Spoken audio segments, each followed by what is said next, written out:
palabra, obviamente a partir de lo que dice Alejandro García, que sos del PRO. Diputado Alejandro García del PRO. Claramente lo que estamos hablando es una realidad social absolutamente complicada, una realidad que me parece que hoy nadie puede negar, por más que el INDEC hoy siga sin reconocer ni la cantidad de indigentes ni la cantidad de pobres. Está claro que el problema económico, y no de ahora, digamos que se ha visto agravado, pega fuerte y obviamente pega en los sectores históricamente postergados. Frente a esa situación, me parece que debemos marcar las aguas, o yo por lo menos pretendo dividir las cuestiones.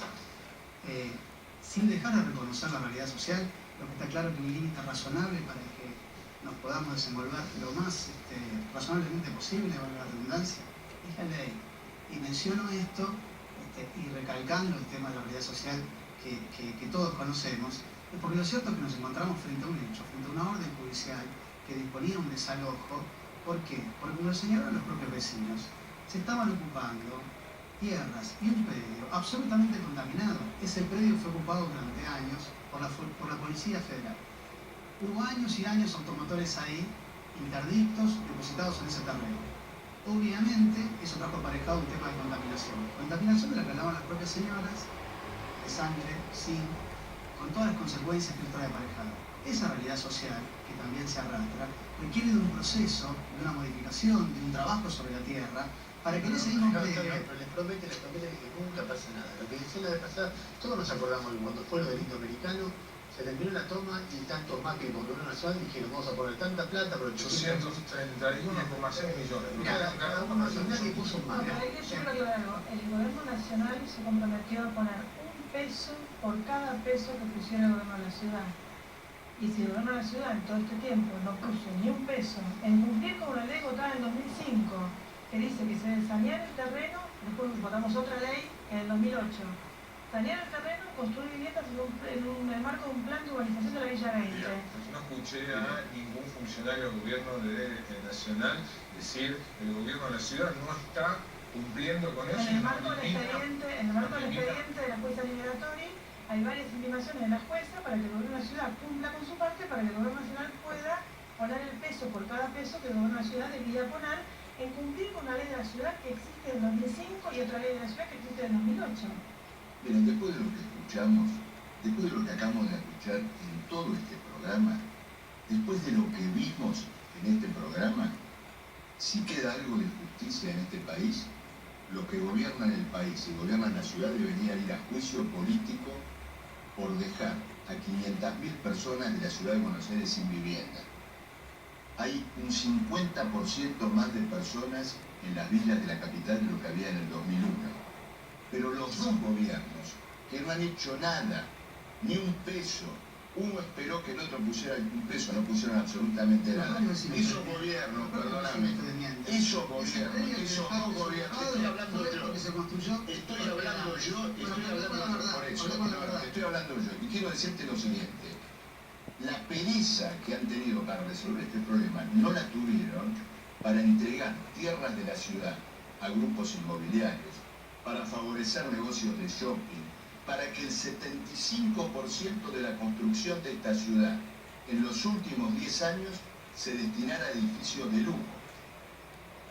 La villa es la última escala de un tobogán social que abarca toda la ciudad, y en esto quiero hablarle al vecino de Almagro, de Palermo, que tampoco puede comprar una vivienda y tiene que ir y tiene que alquilar, porque la especulación inmobiliaria que han promovido los dos gobiernos eleva el valor del suelo y dificulta el acceso de vivienda en todos los barrios de la ciudad. Esta es la última escala de ese derrumbe social que afecta indudablemente a toda la ciudad y afecta al país. Sí, a ver, nosotros tenemos la autoridad de haber filmado cómo se vendían las viviendas de estudio compartido, porque fueron dos compañeros nuestros bolivianos, concretamente a Soldati, se la vendían $80.000, le mostraron el departamento, etc. En esto había un entramado de corrupto donde estaba, por un lado, la gente de Joclender, por otro el IBC, que era compartida la administración y la construcción. De eso, vos vas a la vivienda de Castañeda y tenían carteles donde estaban directamente, abiertamente a la venta. Abiertamente a la venta. A ver, hay una realidad que es la que señala Marcelo, con la que estoy totalmente de acuerdo, ¿sí? Pero a esa realidad hay que agregarle concretamente que muchos partidos han tenido posiciones que eran flexas con determinados punteros, sí, que después se dedicaron a negocios inmobiliarios. La gente que está viendo por televisión piensa que las torres que se van construyendo en las casitas es porque la gente está progresando. No, son los punteros que engrosan sus negocios inmobiliarios. El 80% de la gente que está en esa toma subalquila. Y quiero decir que no podemos tener dos varas y dos medidas. ¿Sí? ¿Qué debe ser con el 80%? 80% de la gente que en este momento está en la toma subalquila, o sea, paga su alquiler. No puede alquilar y paga su alquiler. Trabajan en la construcción, trabajan en textil y en doméstico. Yo estoy haciendo un análisis literario. Yo trabajé 12 años a una cuadra de esa escuela, hasta el 2 de diciembre. La hermana de Soto es la auxiliar del jardín de mi escuela. Conozco a los vecinos que están acá sentados, los conozco de haber formado generaciones de pibes. Subalquilan. Hoy andar a recorrer la Villa 20, todas las casas que alquilaba la gente están hoy en el predio.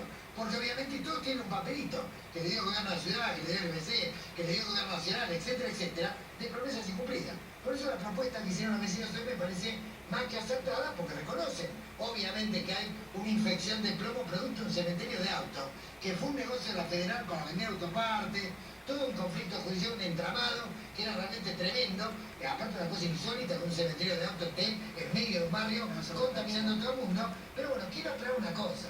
Nosotros mañana vamos a estar presentando una denuncia penal, ¿sí?, por el manejo de los espacios públicos que tienen que ser necesarios para la construcción de escuelas, de hospitales y de vivienda, donde hemos encontrado en 40 casos concesiones cedidas a grupos que están facturando fortunas y que no pagan canon, o pagan canon ridículo. Por ejemplo, mañana al mediodía vamos a hacer una concentración en los estacionamientos que en el Congreso, donde pagan canon cero por el espacio privado. Por ejemplo, el estacionamiento del hipódromo no paga canon. ¿Se entiende? Por ejemplo, hay 8 canchas de tenis de Ocaca Minati, ¿sí?, en el ex zona sanitaria, que no pagan nada de canon. Las canchitas de fútbol de Maragón y de Alvear no pagan canon. ¿Se entiende? O sea, el espacio público necesario para construir escuelas, viviendas y hospitales está. El problema es para qué lo usamos. El gobierno nacional tiene que atender una realidad social, y eso es verdad. En estos últimos 10 años bajamos la desocupación, no lo dice el INDEC, lo dicen organismos internacionales, de un 24% a un 6%. El gobierno nacional tiene que construir viviendas. En este predio en particular no construyó ninguna. En 2005 que hay una ley que dice que tiene que sanear el terreno. Tiene que sanear el terreno y después construir la vivienda y no hace ninguna de las dos cosas. El gobierno de la ciudad tiene presupuestos. Es una de las únicas ciudades del país que tiene un presupuesto para cubrir las necesidades de vivienda, educación y salud. Tiene presupuesto. Dejad de terminar de hablar, Alejandro. Tiene presupuesto para atender estas necesidades. Dejad de terminar de hablar. Ya termino. Tiene presupuesto para atender estas necesidades de salud, de educación y de vivienda. Perdón, ya termino. Tiene presupuesto para atender estas necesidades. Tiene los espacios. Acá tenemos un predio. Tenemos espacios para construir viviendas, los que acaba de mencionar también Gustavo. Están los espacios, está el presupuesto de viviendas se subejecutó en un 24%. Está el presupuesto, están los espacios, el gobierno nacional no soluciona ni educación, ni vivienda, ni salud. La promesa, pero quiero saber por qué no se cumplió, porque esto es, de alguna manera, la continuidad del Indoamericano. Se hizo una promesa, ¿por qué no se cumplió esa promesa? La verdad es que lo que yo quería explicar es justamente qué es lo que se está haciendo y qué es lo que se está avanzando, porque la realidad, a ver, hablamos de las personas que hicieron uso de la palabra antes que nosotros. Cuando te decían los propios vecinos que hubo una parte de la villa que quedó desocupada y ellos ocuparon esa zona, es porque se mudaron a nuevas propiedades construidas por el gobierno de la ciudad. Bueno, acá yo solamente me he educado, me interrumpía, por lo menos compartimos eso. De todas formas, te quiero aclarar algo porque me parece, esto marcaba el tema de la realidad social. Lo que me parece que deberíamos decidir alguna vez en este país y en esta ciudad es quiénes están dispuestos a respetar o no la ley. Porque si no, ¿sabes qué? Es la ley del más fuerte. Es la ley del más fuerte ante todos. El que vende la droga y el droga, ese señor, a ese pobre muchacho, se rompía el loco todo el día trabajando y lo cuidaba. Entonces reconozcamos esta realidad. ¿Quién va a manejar? ¿Quién va a manejar esa cuestión?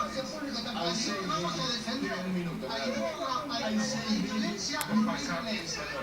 Sin utilizar la ley no se puede.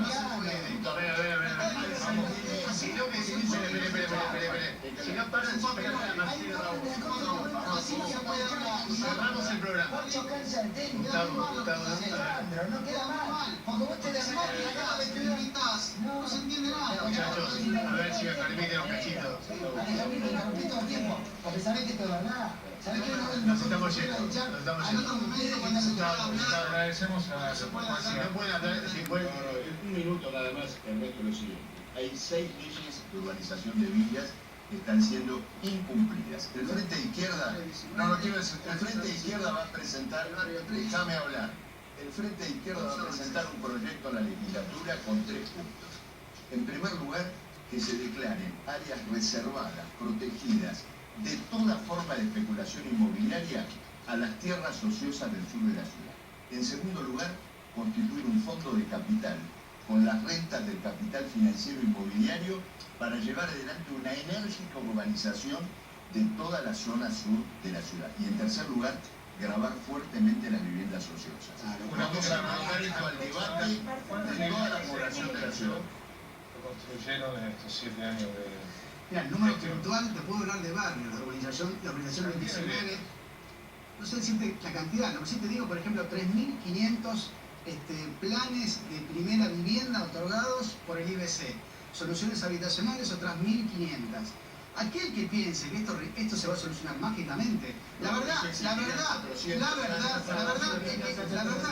confundiendo a la gente. La verdad es que está confundiendo a la gente. Nadie puede actuar por sobre la ley. Es lamentable que 4 diputados se pusieran frente a la policía metropolitana, la gendarmería y demás que estaba cumpliendo con la ley. Nosotros somos los primeros responsables en cumplir con la ley. No vas a ganar nada, María, si te pones en cumplir una orden judicial. Entonces, como funcionaria pública, la verdad, no tenés que obstruir la ley o una orden judicial. Deberías ser la primera responsable en implementarla. Sobre todo porque el pueblo que se está ocupando es un premio contaminado, cuando los chicos se van a ver afectados. Los tenemos que saludar, fue el programa, les agradecemos. Lamento que sea así, subir a tiempo me parece que se pueden explicar mejor las cosas. No faltará oportunidad. Gracias. Gracias a los 4.